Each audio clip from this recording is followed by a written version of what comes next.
All right, folks, good morning, good morning, good morning. Welcome to another episode of the First and Frame Rate Show. I am VF Baller, excuse me. And today, we're going to talk more about some Georgia Southern football. We're also going to talk about Atlanta Falcons football.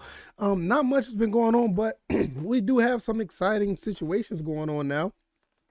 And with that being said, we can make a full show out of it. And it is great to see once again that you guys are supporting. I really, really appreciate it. Listenership is up big time. I looked at the analytics this morning, and analytics is up almost 350%. It's because of you guys. You guys are knocking it out the park listening to this information, and I really, really appreciate it.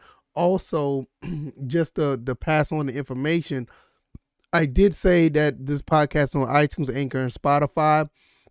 Now, this podcast is on, it should be on, by the time of this podcast releases, it should be up on Stitcher. It should be up on Google Podcasts, and there's like 3 other ones that are still pending. So right now, you can listen to this on Google Podcasts and Stitcher if you like. So we're expanding. I think we're already on, those are the 2 that are up right now. I will be giving up more updates to what's going on with the podcast so you guys can listen to other areas. You can actually just use the RSS feed and listen to wherever you like. But if you have a choice already, like if you already on Google Podcasts, you can finally listen to it over there again. It was like stagnant for a while, but it decided to work again. Now all the podcast episodes are updated.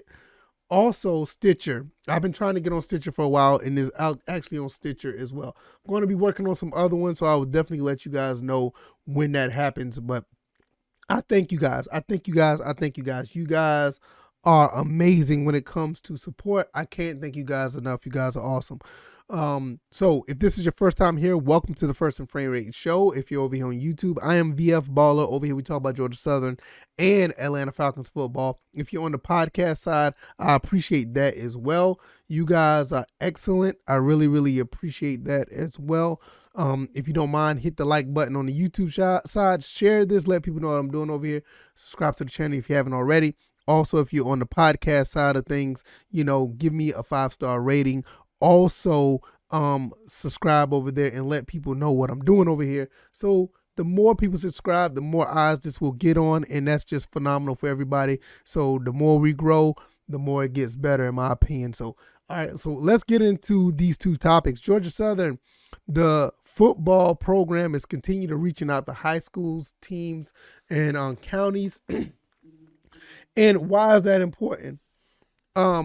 It's important because you want to be in a situation where you have these connections. And Coach Helton basically turned things around at Georgia Southern, not on the football field yet, but as far as the culture, the culture's always been pretty good at Georgia Southern, but this has been like taking it to another level.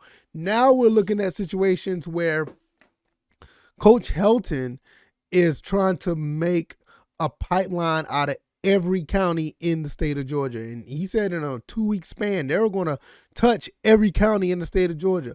Well, within 6 days, which counting last Monday to the last Friday and this past Monday, they're up to 97 counties. So that leaves 60 counties left for the rest of the week. That's going to be done. It is going to get done. And with that being said, this is a phenomenal feat. To be honest, I've never heard any other coaching staff or football program has done this anywhere in the country, but maybe it has been done. But the fact that it's done here, I don't think UGA has done it. I know Georgia State hasn't done it. Kennesaw State, nope. Georgia Tech, I don't think so. I don't think none of them have done this before, and this is phenomenal. Reaching out to every county, reaching out to these high schools, creating a pipeline and relationships is a beautiful thing. This is why the reach is where it's at, because the state of Georgia can be taken over easily by the likes of a Clay Helton and the Georgia Southern Eagles. Georgia, with the reach they have across the country, UGA is going to get people from all over. And they're probably going to get the best of the best out of the state of Georgia because they probably get, the top 4 or 5-star recruits. And I mean, what can you do about that? But for Georgia Southern going into every county, picking up a 2-star here, a 3-star there, maybe a 4-star there, get a transfer here, and still reaching out with the reach that he has throughout the country. I said this before, and I'm stick with it. Georgia Southern could be the second best college football team in the state easily. At this point, I think they could be it. Now, they're going to have to beat that team in Atlanta over and over again like they're capable of because Georgia State has our number. But we already know that whole situation. Don't need to go down that rabbit hole. I mean, but they do have our number right now. You want to be in a situation where guys who want to play football that wants to go up to Boone, North Carolina, you want to bring those guys back. So what you need to do, you need to find a way to beat Appalachian State. When you want to get guys who are trying to go to those Chanticleers over there in Conway, South Carolina, you got to beat those guys. So Coach Helton is creating a culture where he's already getting into the pipeline and getting into the counties of all these teams or in all these schools to where these kids may not want to go nowhere. Nah, he's not going to get every kid in the state of Georgia that's in every county in the state. He's not going to do that. But I want him to get the best of the best. I want to get the best ones. I want him to get those guys who are all state, best in their region. You know what I'm saying? Like the Mark Stampleys, when he went into South Carolina and got an Ashton Whitner, David Dallas, Josh Dallas. I think it's Josh Dallas. Getting those guys and bringing those guys here. If you're going to get the guys that are in Georgia, get the best of the best within your reach. Those are the guys you want to get. And this is how it starts. This is the way to do it. And I love every bit of it. And I'm telling you, in 1 year, we could turn this thing around. And I'm still sticking by that. We could turn this around in 1 year to the point where we went 3-9. We could possibly go 9-3. And I don't want to say 9-3. I really don't want to say 9-3 because I'm sticking to the eight wins. I'm sticking to 8 wins next year. But 8 wins minimum. I think we can do it. I want us to do it. I feel that we can do it. And this is how it starts. Looking at what these guys are doing, the Georgia Storm, getting all these counties rounded up, talking to the coaches, talking to the players, making your presence known. So these kids that are out there playing football for these high schools can say, wait a minute, they came to see me. They came to see us. They came to see what we're about. Some of those kids don't forget that. Some of these schools that are rivals, some of these schools that are in the Sun Belt may not have the capacity or the finances to do what we do. Maybe Appalachian State can't go to every county in North Carolina. You know what I'm saying? Maybe the Chanticleers can't, or Coastal Carolina can't go to every county in the state of South Carolina. Maybe James Madison and Marshall, they can't go to every county in their state. Old Dominion, they can't do that. Maybe, I don't know. They probably are, but I don't follow them. But the fact that he's doing this is putting everybody on notice. Don't think that other schools don't see this. Don't think that the Panthers the Georgia State Panthers don't see this. Don't think Appalachian State and them, they don't see this. It's going to have them sitting back like, okay. Thought this was a gimmick. Coach Helton, big name, comes to Georgia South. I thought this was just, a PR stunt. Nah, this is real. This is real. And you don't do this to just say, hey, this is a flash in the pan. Before I close and go to the next topic, this type of stuff creates longevity in the coaching ranks of Georgia Southern, whether it be,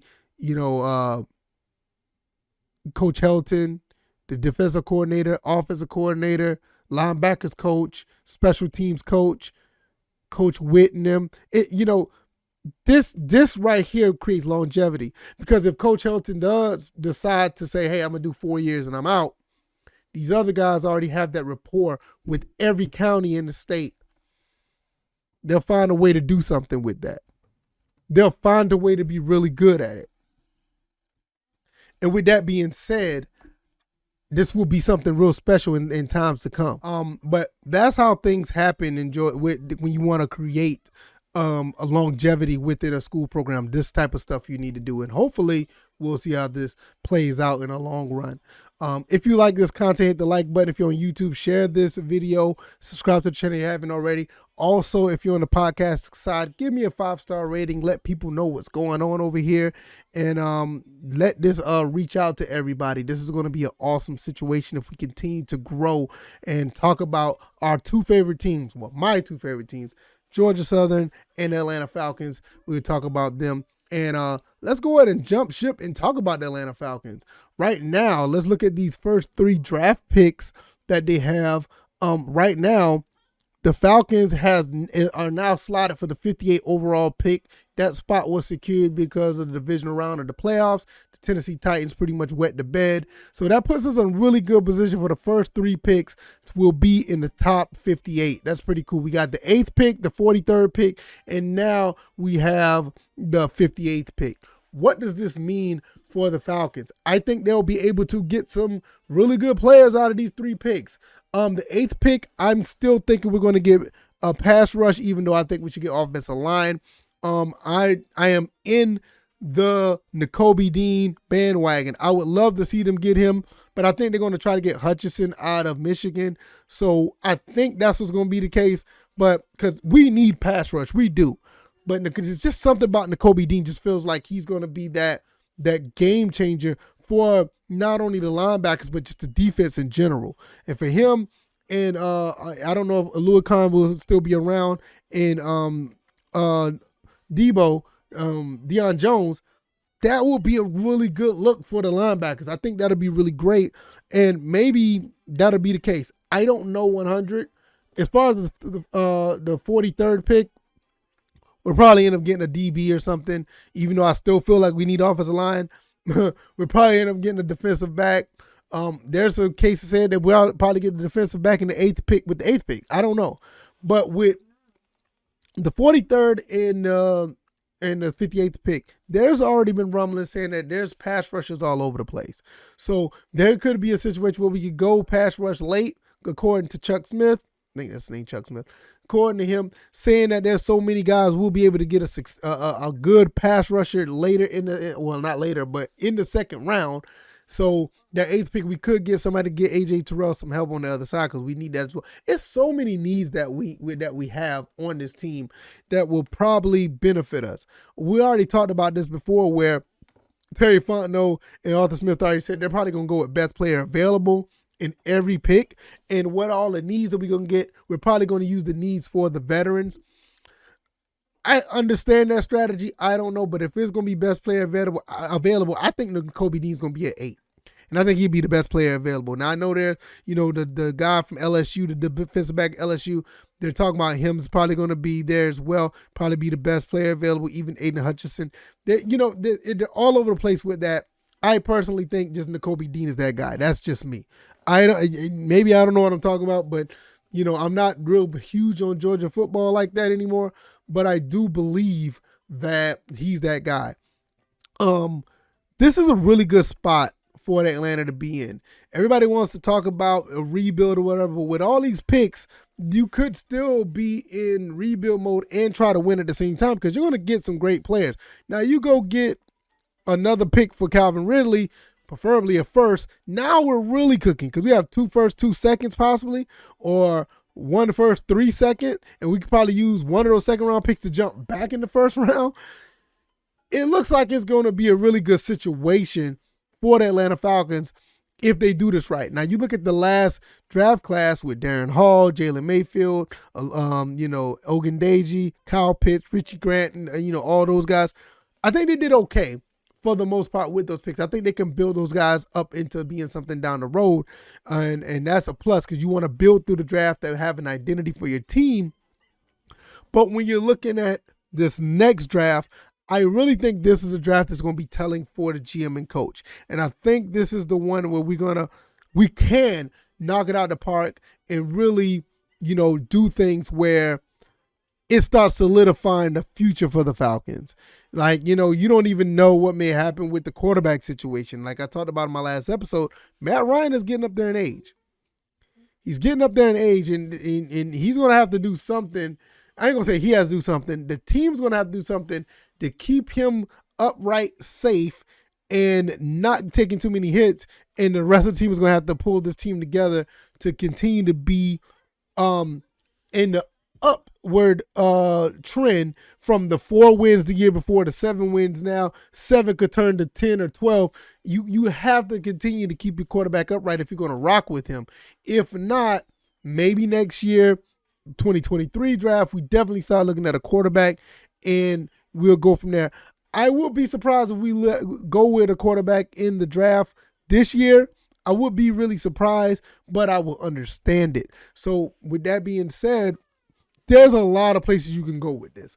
Me personally, I think the first 3 picks are very, very important. They're actually in really good spots for the Falcons to get some really good talent, and I think they'll be able to do that in pretty good fashion. I don't see them messing this up. I mean, I don't think they messed up the last draft, even though a lot of people thought we should have got a quarterback, but I think they could have did a little bit better in some places, but I don't think they did a bad job with this draft. So at the end of the day, this second year of them drafting players is really going to be telling. And I think we'll finally see the identity of what Arthur Smith and Terry Fontenot are trying to do. I think they got something here that's actually is worth building on, and I think they'll be able to do it in a timely fashion. Maybe this year coming up, maybe another year where they're just taking those steps, but definitely you're going to see those steps. And I think by year 3, you're actually going to see the team be who they are and actually make a run to go deep in the playoffs, possibly further than that. Hey, we'll see how it plays out. I don't know. We're a few receivers and a couple of defensive players away of actually doing something. Possibly, definitely a solid offensive line away. So we'll see how all that plays out. There's like a lot of places that need to be fixed. I think they'll be able to do it, and they should be able to do it in due time. Couple of years, you never know how things may happen in this draft or next year. You just never know. But I feel that they're on the right track, and with these 3 picks, they should be able to do it, and it should be very, very, very interesting to see. So that's going to be pretty cool to see how this all plays out. All right, I'm going to close it out there. This is episode 271 of the First and Frame Rate Show. I am VF Baller. Thank you guys for watching. Like I said, you guys are excellent. You guys have done a phenomenal job with the uptick in listenership. Like I said, almost 300% uptick in viewership when I looked at the analytics. And it's all thanks to you guys. You guys are deciding to listen to this podcast. I really, really appreciate it. I can't thank you guys enough. You guys are amazing. Especially you guys over there on YouTube. You guys showed a lot of love with the extra content this past weekend. I will be doing that again. And I may throw a little bit of content over there every now and then for you guys as well, because, doing this episode every day is cool, but I might throw something in there, a short video here, a quick hit there. We'll see how that plays out, but we'll see how everything goes. I want to thank you guys once again. You guys are awesome. I can't thank you guys enough. And I will see you tomorrow morning. You guys enjoy the rest of your Tuesday, and I'll see you guys then. You guys take it easy. You guys be blessed. Peace.